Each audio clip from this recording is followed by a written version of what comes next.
El caso de Daniela Rivas conmocionó a la ciudad de San Pedro Tlaquepaque, Jalisco, desde las primeras horas de aquel lunes 23 de febrero de 2009, cuando se perdió su rastro. Daniela tenía 12 años, cursaba el último año de primaria en la escuela urbana número 47 y vivía en una modesta casa de techos de lámina al borde del barrio El Arroyo. Era una niña tranquila, sociable, a veces distraída, amante de los animales y de los cuentos de su abuela materna. La familia Rivas no podía pagar taxi, así que Daniela caminaba todos los días, poco más de 15 minutos, bordeando el canal y cruzando la avenida principal. A las 7:00 am salió de casa vistiendo uniforme azul, mochila rosa y una chamarra gris que nunca volvió a aparecer. La madre, doña Silvia Rivas, recuerda con precisión el último instante. Me dijo adiós y se fue corriendo como siempre. Han escrito su recuerdo sobre los muros. Daniela, regresa. El padre, don Vicente, nunca se resignó y desde aquel día dejó su oficio de albañil para buscarla. En las primeras semanas, todo el barrio hablaba solo de eso. Aparecieron patrullas, voluntarios, brigadas de vecinos y, en todo momento, la televisión local transmitía actualizaciones. Apenas un par de testigos aseguraron haber visto a Daniela cruzar el canal, pero después se desvaneció entre la multitud de la avenida Hidalgo, como si la tierra la hubiese tragado. Antes de continuar, te invitamos a suscribirte a nuestro canal y dejarnos en los comentarios desde dónde nos estás viendo. Tu apoyo es fundamental para que más personas conozcan estas historias y para que nunca olvidemos a quienes siguen desaparecidos. Con el tiempo, la inquietud dejó paso a la resignación, aunque en la familia Rivas jamás se apagó la esperanza. La policía detuvo a varios sospechosos y cateó casas. Circularon rumores, notas periodísticas y hasta llegaron cartas anónimas. Los vecinos vieron transformarse el barrio. Antes de Daniela, la gente dejaba las puertas abiertas. Después, las cerraduras se cambiaron y los niños salían solo acompañados. Cada aniversario del desaparecimiento, la familia organizaba una misa y una marcha silenciosa con carteles y velas. Nadie pudo convencer a doña Silvia de que podía volver a vivir. Ella respondía que la vida solo podría continuar cuando Daniela regresara. El caso llegó a la prensa nacional al cumplirse un año sin novedades, incluyendo un reportaje de la revista Proceso y una breve cobertura en el noticiero de Televisa Guadalajara. Detectives de otras ciudades se contactaron con la familia, pero ninguno logró avanzar. Durante los primeros 3 años, el expediente pasó por manos de 10 agentes y se acumularon más de 100 folios, sin pista firme. Aparecieron testimonios falsos. Alguien dijo ver a Daniela en Morelia, otro en una colonia de Zapopan. Incluso un tercer reporte hablaba de una niña en Oaxaca. Pero todos se descartaban por falta de pruebas, dejando solo más heridas y esperanza extinguida. Mientras tanto, la vida en San Pedro Tlaquepaque seguía. El canal fue entubado y sobre él construyeron un parque. La escuela donde estudiaba Daniela cambió de nombre y 3 directores, pero cada año, al inicio de clases, los maestros recordaban su historia. Los padres se reunían para hablar de la inseguridad y algunos, como Vicente Rivas, se unieron a grupos de búsqueda y defensa de víctimas en Jalisco. La familia enfrentaba obstáculos insospechados. Los medios empezaron a ignorar el caso tras el 3er aniversario. Algunas personas los culpabilizaban, insinuando descuido o algo más oscuro. Otros traían clarividentes y promesas vacías. Un día, la abuela materna falleció siempre con el retrato de Daniela entre las manos. Para Silvia, la pérdida fue una herida más, y la última vez que lloró a su madre lo hizo mirando el cuarto vacío de su hija. En 2015, 6 años después, las autoridades archivaron el caso por falta de indicios nuevos. La familia, lejos de rendirse, empezó a buscar con sus propios medios. Vicente vendió parte de la casa y recorrió colonias, hospitales, albergues, y hasta llegó a la Ciudad de México siguiendo pistas mínimas. Cada vez que parecía haber un avance, todo terminaba en otra decepción. La soledad marcó a la familia y Silvia, a veces, se preguntaba si el resto de la sociedad había olvidado a su hija. Una noche de septiembre de 2018, doña Silvia recibió una llamada de un número desconocido. Al contestar, solo escuchó una respiración y después silencio. El corazón le latía con fuerza. Podía ser Daniela. En cada aniversario aparecían flores frente a la puerta. Nadie sabía quién las colocaba. La familia tenía miedo de ilusionarse, pero aprendieron que la incertidumbre puede volverse compañera diaria. Las cosas comenzaron a cambiar a finales de 2019. La tecnología y las redes sociales transformaron la manera en que se abordaban las desapariciones en México. Un reportero joven, Jorge Chávez, llegó al barrio para grabar una serie sobre casos antiguos. Jorge pasó varias semanas recopilando entrevistas con vecinos, policías jubilados, amigos de la escuela y se propuso reactivar la búsqueda. Publicó un hilo en Twitter que fue compartido por miles. De pronto, el rostro de Daniela reapareció en miles de perfiles y páginas. Incluso se integró una red de voluntarios que revisaron archivos y cámaras de seguridad nunca antes exploradas. Un día, en marzo de 2020, justo cuando la pandemia amenazaba con paralizar el país, alguien compartió una transmisión en vivo de una mujer joven que decía estar en Monterrey buscando a su familia perdida. La transmisión fue breve, confusa, pero suficiente para que docenas de usuarios comentaran: «Se parece a la niña de Tlaquepaque. ¿Es Daniela Rivas?».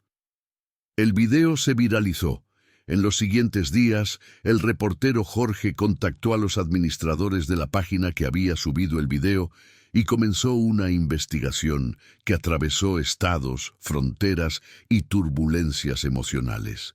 Silvia y Vicente, después de una década de dolor y resiliencia, sintieron una mezcla de esperanza y miedo. ¿Podía ser posible que Daniela estuviera viva después de tanto tiempo?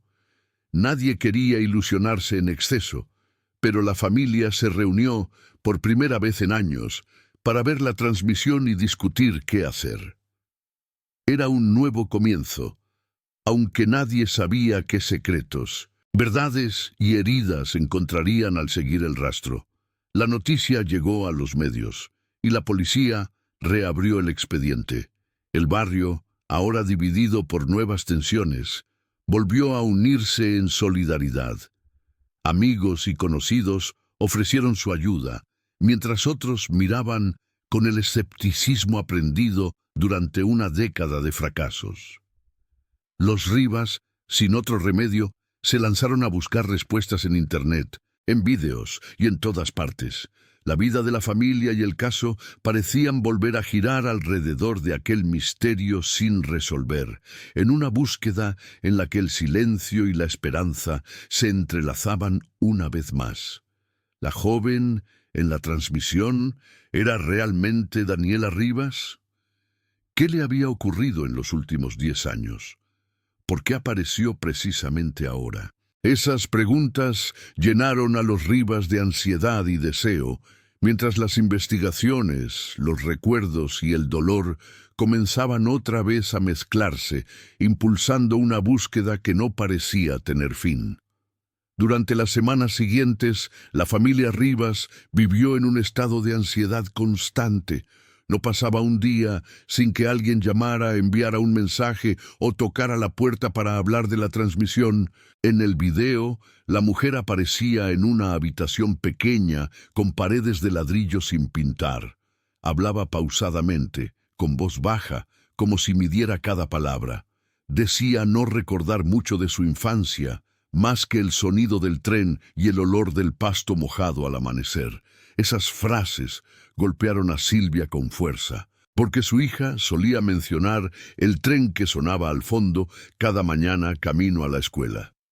Jorge Chávez, el reportero, organizó una reunión con la familia para analizar todos los detalles del caso. Revisaron el video cuadro por cuadro, compararon fotos antiguas y registraron cada posible coincidencia.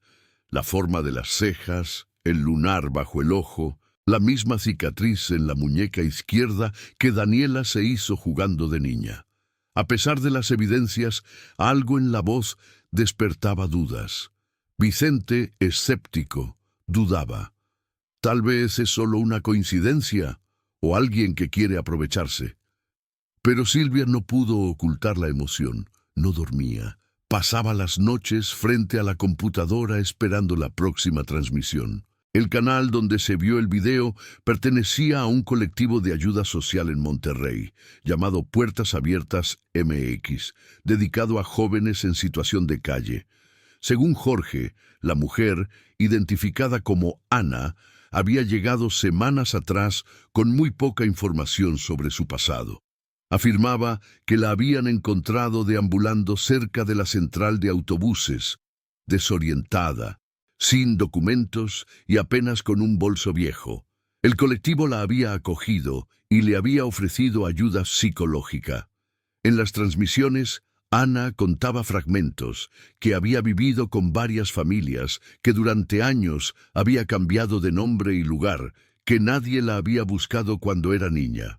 Muchos usuarios se conmovieron con su historia, pero nadie imaginó que podría tratarse de Daniela hasta que alguien recordó el caso del 2009. Jorge viajó a Monterrey y grabó con su celular una entrevista breve con el personal del refugio. Contaron que la joven sufría episodios de ansiedad y lapsos de amnesia, producto probablemente de algún trauma infantil. No tenía documentos y se negaba a dar datos sobre las personas con las que había vivido. Solo repetía que se había ido porque no podía regresar, que alguien se lo había prohibido. Cuando Jorge mostró las fotos de Daniela de niña, las encargadas se quedaron heladas. La semejanza era innegable. Decidieron entonces contactar con las autoridades de Jalisco para solicitar pruebas de ADN. Esa decisión removió heridas antiguas. La noticia corrió por redes, volvió a los noticieros y reavivó la atención de todo el país. La historia de la niña desaparecida que podía haber sobrevivido una década se convirtió en tema nacional. Los periodistas acampaban frente a la casa de los Rivas mientras Silvia intentaba mantener la calma. Vicente, desconfiado de los medios, pedía que se respetara la privacidad de la familia. Pero nada podía detener la atención mediática. Cada nuevo informe añadía una versión contradictoria, que la joven era víctima de trata, que había sido adoptada ilegalmente o que escapó por maltrato. Nadie sabía qué creer. El día que Silvia viajó a Monterrey, acompañada por Jorge y un representante de la Fiscalía, el aire olía a promesa y miedo. Durante el trayecto en autobús, recordaba las veces que había soñado con ese encuentro. En sus pensamientos ensayaba lo que diría si era Daniela, cómo la abrazaría, cómo le contaría todo lo que la familia siguió haciendo por ella. Pero también temía que la decepción fuera tan grande que su corazón no resistiera. Mientras el autobús avanzaba hacia el norte, la duplicidad de sus emociones la mantenía callada, mirando los cerros que se alzaban a lo lejos. Llegaron a Monterrey al amanecer. El refugio estaba en una zona popular, cerca del río Santa Catarina. Entraron en una pequeña oficina con olor a café recién hecho. En una habitación lateral, la joven esperaba sentada, con las manos entrelazadas y la mirada baja. Cuando Silvia la vio, algo dentro de ella se quebró. No necesitó palabras. Corrió hacia ella y la abrazó. La joven permaneció inmóvil unos segundos antes de responder tímida. «¿Usted me conoce?», preguntó. Silvia solo repitió: «Eres Daniela, hija, eres tú». Las lágrimas corrieron sin control. Vicente, que había viajado un día después, llegó mientras las cámaras de televisión comenzaban a pulular afuera. Las pruebas de ADN tardaron una semana, pero el resultado fue contundente. Coincidencia del 99,8%. Era Daniela Rivas. La noticia causó conmoción nacional. Los medios querían explicaciones, pero la familia solo deseaba silencio. Durante los primeros días, Daniela hablaba poco, evitaba los ojos de todos y parecía asustada por cualquier ruido. Los psicólogos del refugio advirtieron que había pasado por episodios severos de aislamiento y coerción. Ella solo mencionaba un hombre, Don Oscar, quien supuestamente la había cuidado tras su desaparición. Decía que la había llevado a distintos estados, cambiando de casa, siempre prometiéndole que su familia no la quería y que era mejor empezar de nuevo. No recordaba el lugar exacto donde vivieron al principio, aunque a veces mencionaba un campo de naranjos y una carretera llena de polvo blanco. La Fiscalía de Nuevo León abrió una nueva línea de investigación y pidió colaboración a las autoridades de Jalisco. Sin embargo, el proceso se volvió tortuoso. Daniela sufría episodios de confusión. A veces, mezclaba recuerdos verdaderos con otros inventados por la manipulación emocional que sufrió durante años. La prensa no tardó en tergiversar partes de la historia, inventando teorías o sensacionalismos sobre redes de trata y complots. Las redes sociales se polarizaron. Algunos aplaudían la reaparición, otros dudaban de su identidad o insinuaban motivos ocultos. Silvia decidió mantenerla lejos de la exposición. Rentó un pequeño departamento en Monterrey para estar cerca del centro de atención psicológica. Vicente regresó a Tlaquepaque temporalmente, incapaz de soportar el asedio. En las noches, madre e hija se sentaban en silencio, intentando reconocerse. Daniela miraba los álbumes con fotos de su infancia, señalaba rostros, pero muchas veces no recordaba nombres. Otras decía, «Este perro se llamaba Toby, ¿verdad?». Y Silvia sonreía entre lágrimas, respondiendo con un hilo de voz, «Sí, mi hija, se llamaba Toby, y te seguía hasta la escuela». Entre todos los recuerdos había algo que la perturbaba, un símbolo. Daniela dibujaba constantemente un círculo con 3 líneas dentro, como un triángulo incompleto. Decía que Don Oscar lo usaba en todas partes, en una libreta, sobre una puerta, en una clase improvisada. Los investigadores notaron el dibujo y comenzaron a relacionarlo con ciertos casos antiguos de desapariciones en el norte del país, donde también había referencias al mismo símbolo, pero nada era concluyente. Mientras tanto, Daniela comenzó a usar pequeños fragmentos de su voz en nuevas entrevistas terapéuticas, y poco a poco su memoria fue revelando detalles. Dijo que no recordaba con claridad cómo desapareció. Solo una imagen quedaba nítida, un automóvil blanco y un sonido metálico antes de perder el conocimiento. Luego, años de silencios, mudanzas y nuevas familias que nunca duraban. A veces habló de niños, de otros rostros sin nombre, de escuelas improvisadas. Los psicólogos trabajaban con cuidado para no forzarla, porque cada recuerdo parecía abrir una herida nueva. Mientras tanto, Jorge Chávez siguió su propia investigación. Recorrió las zonas que Daniela mencionaba, buscando pistas de ese misterioso Don Oscar. Descubrió que, en Coahuila, hubo un hombre con ese nombre que administraba un albergue clandestino en una finca abandonada, clausurada años atrás. Nadie sabía su paradero actual. Al confrontar esta información con las autoridades, Jorge entendió que la historia de Daniela era solo una parte de un entramado mayor, con más víctimas invisibles y silencios estadísticos. Para Silvia, lo único importante era recuperar a su hija, aunque la verdad completa siguiera oculta. Daniela necesitaba tiempo, y el tiempo, después de tantos años, resultaba también su enemigo. Aprender a convivir con una hija que volvió, pero sin ser del todo la misma, se convirtió en el nuevo desafío de su vida. Cada día era un esfuerzo por reconstruir, palabra a palabra, el vínculo perdido en aquella mañana de 2009. Los investigadores, por su parte, encontraron en la historia de Daniela la puerta de entrada a un caso más amplio que nadie había querido abrir en 10 años. Era apenas el principio de una verdad que involucraba más de una desaparición, más de una familia rota y una serie de silencios que el país había preferido enterrar. Jorge Chávez llevaba semanas durmiendo poco. Desde el reencuentro de Daniela, su obsesión había crecido. No era solo un periodista curioso. Sentía que su investigación había tocado algo profundo, una grieta oculta en las entrañas del país. Tenía nombres, coordenadas y rumores, pero nada concreto. Sin embargo, el nombre Don Oscar aparecía una y otra vez en archivos olvidados, en declaraciones sueltas y en expedientes inconclusos de la última década. A partir del dibujo del símbolo que Daniela hacía, un círculo con 3 líneas internas, Jorge decidió buscar conexiones en bases de datos, recortes y notas policiales.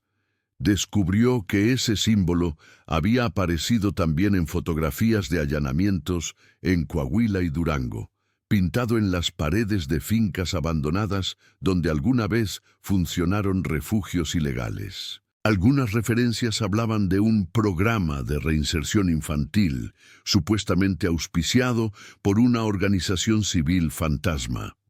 La mayoría de esos refugios cerró sin dejar rastros de los responsables. En todos los casos, el nombre de una persona figuraba como director operativo, Óscar Gutiérrez Saldaña.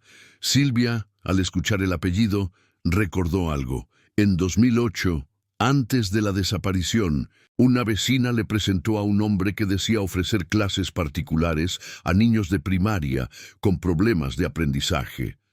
Lo llamaban Don Oscar, aunque solo asistió unas semanas a la colonia. Aseguraba trabajar con un grupo educativo itinerante que visitaba comunidades rurales. Nadie supo por qué se fue, pero ahora ese recuerdo adquiría una dimensión siniestra. Jorge cotejó las fechas y supo que, efectivamente, Óscar Gutiérrez había estado en Jalisco entre 2008 y 2009, coordinando un taller infantil en municipios cercanos. Antes de seguir, te invitamos a suscribirte a nuestro canal y contar en los comentarios desde dónde sigues esta historia. Tu apoyo permite que más personas conozcan casos como el de Daniela Rivas y que la verdad nunca quede enterrada. Durante sus investigaciones, Jorge visitó el archivo judicial en Saltillo. Uno de los expedientes lo hizo detenerse. Caso 1204-2010, por sustracción de menores en Torreón, sin sentencia firme. Entre los documentos aparecía una fotografía borrosa de un hombre de unos 50 años, robusto, con barba entrecana y ojos muy claros, Óscar Gutiérrez Saldaña. El patrón coincidía. En la carpeta también figuraban testimonios de mujeres jóvenes que afirmaban haber sido acogidas de niñas en una finca destinada a educación alternativa. Narraban jornadas sin escuela formal, aislamiento total y castigos si intentaban huir. Ninguna mencionaba a Daniela, pero la cronología encajaba. Jorge trató de contactar a las exresidentes del refugio y logró entrevistar a 2 de ellas en secreto. Una, llamada Lucía, vivía en Aguascalientes, con una vida aparentemente normal, aunque aún temía hablar. Contó que Don Óscar elegía a niñas entre 9 y 12 años, generalmente de familias pobres o con padres ausentes, y se presentaba como benefactor. Usaba discursos religiosos sobre la pureza y las nuevas oportunidades, afirmando que los padres no podían darles un futuro. Nunca las llevaba registradas, ni al médico, ni a la escuela oficial. Una noche, según Lucía, desaparecieron varias compañeras después de que llegaran hombres del norte en camionetas blancas. no volvió a saber nada de ellas. Jorge grabó todo y lo envió a la Fiscalía especializada en desapariciones, pero la respuesta fue tibia. No se puede comprobar que se trate de la misma persona. Las instituciones cargaban su propia fatiga, además de intereses que preferían no reabrir viejos casos. Jorge, frustrado, decidió continuar solo. Viajó a Piedras Negras, luego a Monclova, siguiendo registros de alquiler a nombre de Gutiérrez Saldaña. En una parada intermedia, un policía retirado le comentó que varios refugios parecidos habían operado con apoyo de donaciones extranjeras, pero ninguno sobrevivió a las auditorías. Algunas veces el hombre se hacía llamar Óscar Salgado. Las coincidencias lo inquietaban. En cada lugar donde aparecía ese nombre, también había denuncias no investigadas de desapariciones. En Durango halló a una mujer llamada Teresa, antigua colaboradora del supuesto programa infantil. Ella accedió a hablar con condiciones, sin cámaras y fuera de México.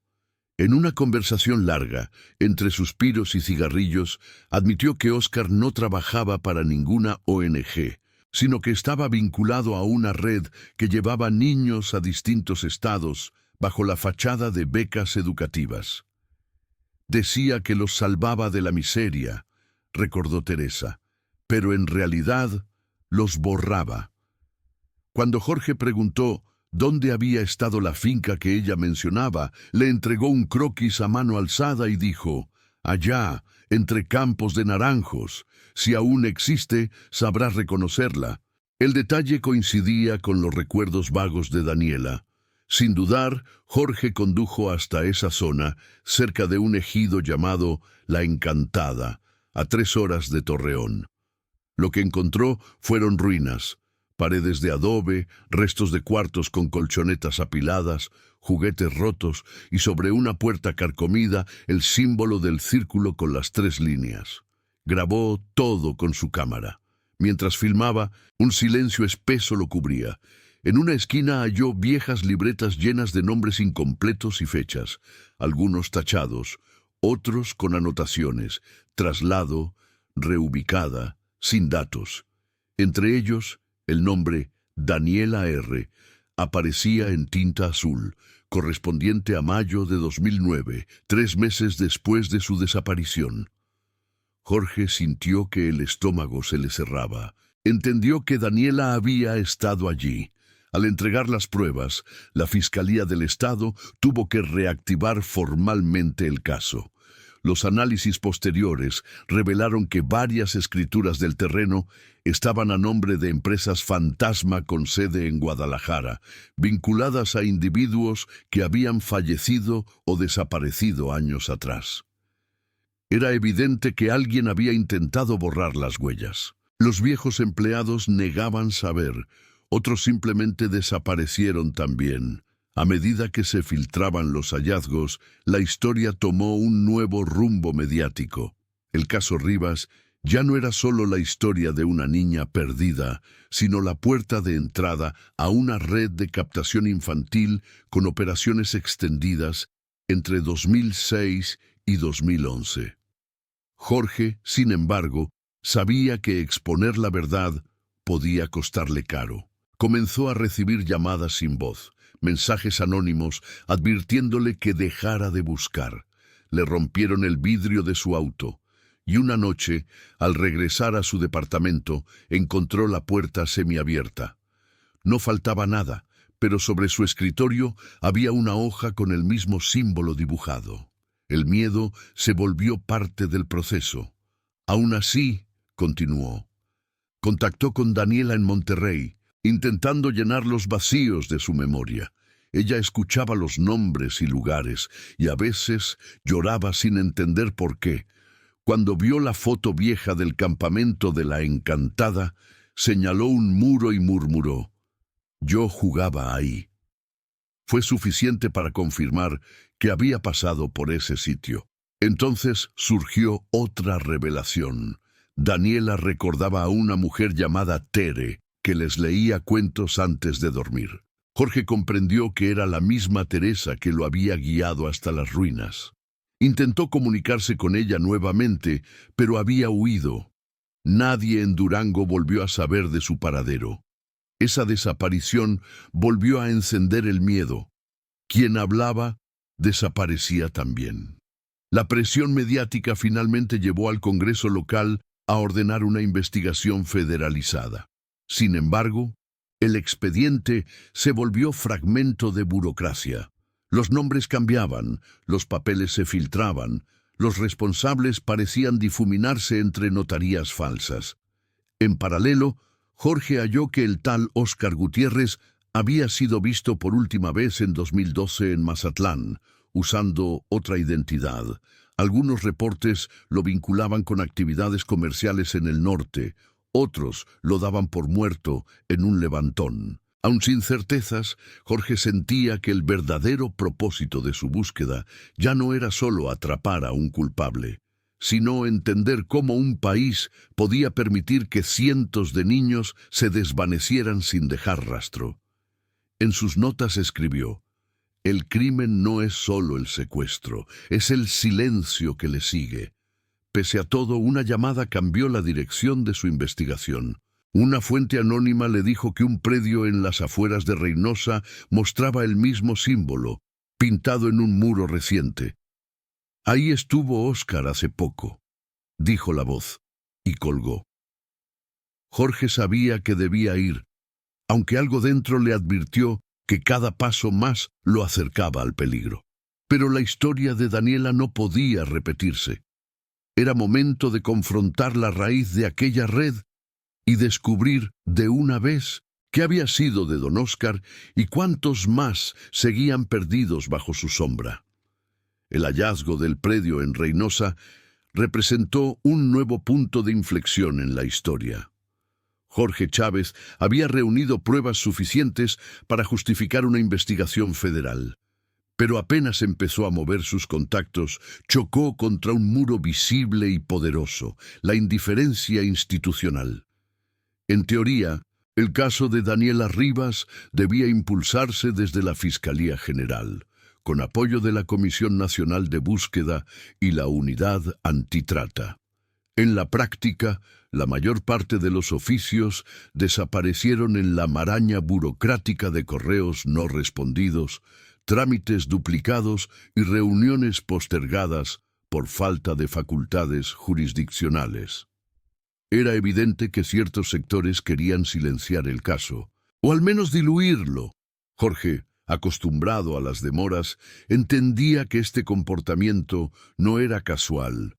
Detrás de los papeles extraviados había algo más: el miedo institucional a que la investigación salpicara a funcionarios, autoridades políticas y empresarios que en su momento habían financiado o permitido la existencia de los refugios ilegales. En una entrevista informal, un exfuncionario de Protección Social le confesó a Jorge que en 2008, varios centros educativos se registraron bajo programas de asistencia privada con apoyo del DIF. Uno de los promotores era precisamente Óscar Gutiérrez.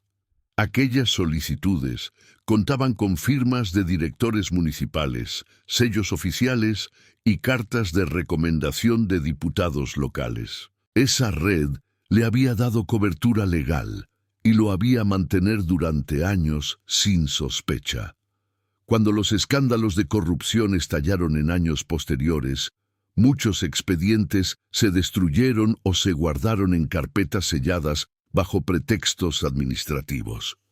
Mientras Jorge intentaba acceder a los archivos, la familia Rivas enfrentaba otro tipo de presión. La abogada designada por la Fiscalía les advirtió que debían ser prudentes y no declarar a medios sin autorización.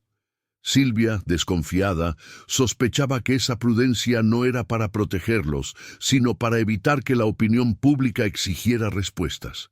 Cada vez que preguntaba por los avances, recibía evasivas. En una ocasión, un agente le dijo directamente: «El caso de su hija ya está resuelto.